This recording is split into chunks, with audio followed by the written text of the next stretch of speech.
वैष्णव तथाकथित वैष्णव ने इतना पाषंडी है, ये भजन का मार्ग दिखलाते हैं, भागवतम का बात करते हैं, गीता का बात करते हैं, इस माध्यम से बड़े बड़े महान आचार्यों को डांट दे रहे हैं, गाली करते रहे। आप सोच ही नहीं सकते, ये जगत में प्रकट काल के जो शुद्ध भक्त हैं उनको तो निंदा करते ही हैं, महानतम आचार्य को भी छोड़ते नहीं। शंकराचार्य जैसे शंकर साक्षात शिव, ऐसे आचार्यों को वो इस निंदा, स्वयं शिव जी को निंदा कर देते हैं। 2-3 फॉलोअर हो गए, 4-5 वीडियो निकल गया, 3-4 बार कोई मंदिर में क्लास दे दिया तो उसमें इतना तुम बड़ा बन गए। कई लोगों को अपने मार्ग भ्रष्ट कर रहे हैं ये लोग, भजन का मार्ग बताते हैं। प्राण अच्छे से तारे अच्छे प्रचार बोलता है, वो व्यक्ति बोल देता है कि मैंने शंकराचार्य जो है वो है अंधे हैं, बोलते जगत को मोहित कर दिया। अरे शंकर भज गोविंदम तुम अपने गीत में गाते हो और उनको ऐसा निंदा करो, तुम जाओगे कहाँ? और तुम्हारी अनुयायी लोग कहाँ जाएंगे? तुमसे जो कथा सुनने वाले, तुम्हारी जय जय तोड़ने वाले, तुम्हारे धोती गोपनी साफ करने वाले कौन कहाँ जाएंगे? साक्षात शिव जी को निंदा कर दे। अरे तुम तथाकथित तो शुद्ध भक्त को निंदा करते ही हो, प्रकट काल में जो है सांप्रदायिक भित्ति में हो या इस संप्रदाय में या तुम्हारे संस्था में हो, और इनका सुनने वाले को नहीं, ये तो सरल है, ये तो बच्चे हैं, इनका चुटकुला सुनने में उनको अच्छा लगता है, ये सरल है। ये सरल भी महादंड के भागी होंगे, चाहे बच्चे हो, बूढ़े हो, जवान हो या कोई भी हो, महादंड के भागी होंगे। अरे स्वयं शिव जी की निंदा कर देते, रामानुचार्य की भी निंदा कर देते प्रकारांतर में,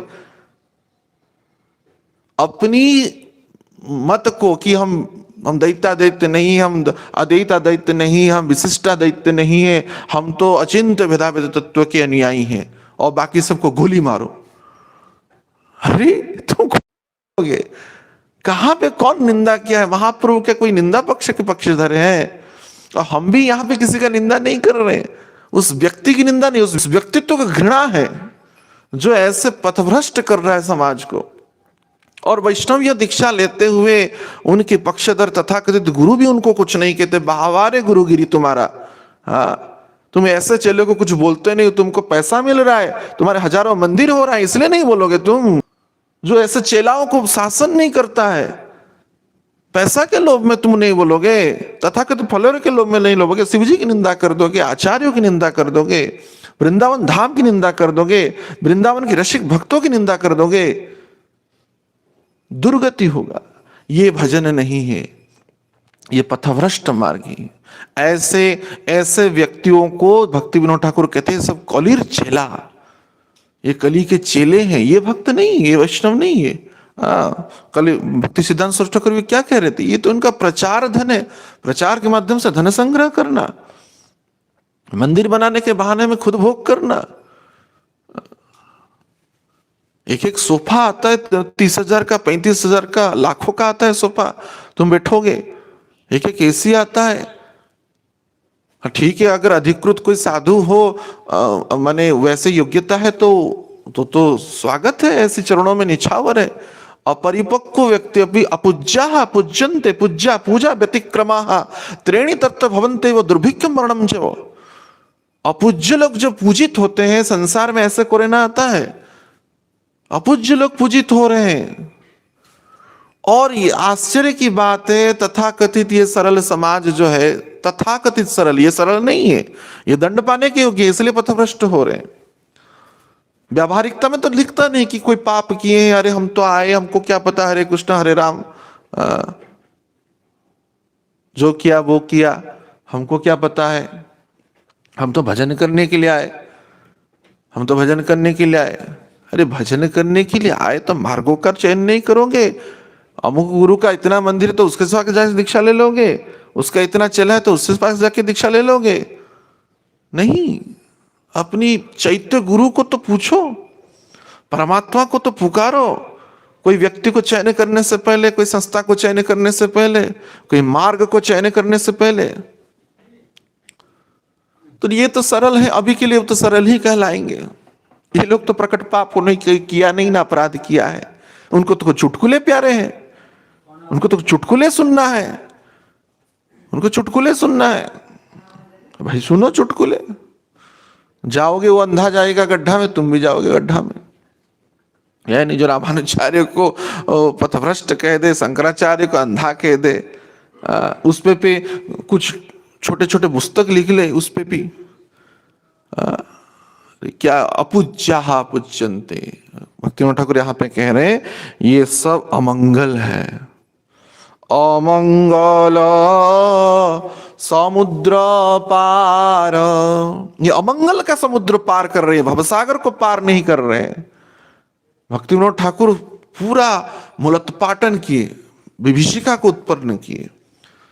वैष्णव जगत में नहीं तो बस हरे कृष्ण करते हुए भजन करते थे महा गोस्वामी परंपरा में। श्रील भक्तिविनोद ठाकुर इसको उसको मूलोत्पाटन की। ये सब कलीर चेला गोरा माथे नेड़ा मस्तक मुंडन करता है ना तथाकथित वैष्णव लोग, माथे नेड़ा कोपिन परा नाकेर तिलक गलेर माला सहज भजन करছে মানে वो অশলশাক্ত কাজের বেলা देखते वैष्णवर मतो অশলশাক্ত কাজের বেলা महाजन को दिच्छे चला, महाजन को शुद्ध भक्त को निंदा करेंगे, सखी भाव है निज है नंदलाला, ये सब कलीर चला। इनका बहुत अनुयायी है। अब प्रश्न करेंगे आपकी भगवान ही इनको क्यों मूलोत्पाटन नहीं कर रहे, इनका इतना अनुयायी क्यों हो रहे, ऐसे दुष्टों का क्यों अनुयायी इतना हो रहे, क्यों हो रहे? पूर्व जीवन के प्रारब्ध के अनुसार व्यक्ति को ऐश्वर्य मिलता है, व्यक्ति को प्रतिष्ठा मिलता है, व्यक्ति को धन मिलता है, व्यक्ति को सौंदर्य मिलता है। ये पूर्व जीवन में कृतकर्म है, वो तो मिलना सुनिश्चित है। रावण को भी तो बहुत धन मिला था, कंस को भी बहुत धन मिला था, एक मुक्के में इंद्र को पछाड़ के गिरा दिया था कंस ने। सोचो क्या वो धर्म उनका जो जिनके पास प्रतिष्ठा है हम उनका फॉलोअर बनेंगे, जिनके पास शक्ति हम उसका दास बन जाएंगे? ये नहीं होता है, ये कभी नहीं होता है। व्यक्ति मर जाता है लेकिन अधर्म का पक्षधर नहीं होता है। धर्म रक्षति रक्षिताम, धर्म ही रक्षा करता है। धर्म का अनुयायी होना चाहिए, धर्म को जो जानने वाले हैं ऐसे महाजनों का अनुयायी होना चाहिए। धर्मस्थ साक्षात भगवत प्रणीतम, महाजन जनगतस्य पंथा, महाजनों का पंथा को अनुसरण करना चाहिए, ना कि किसी का भी। विवेक का प्रयोग करना चाहिए। तो ऐसा भजन करने से कभी भी आप भवसागर को पार नहीं कर सकते।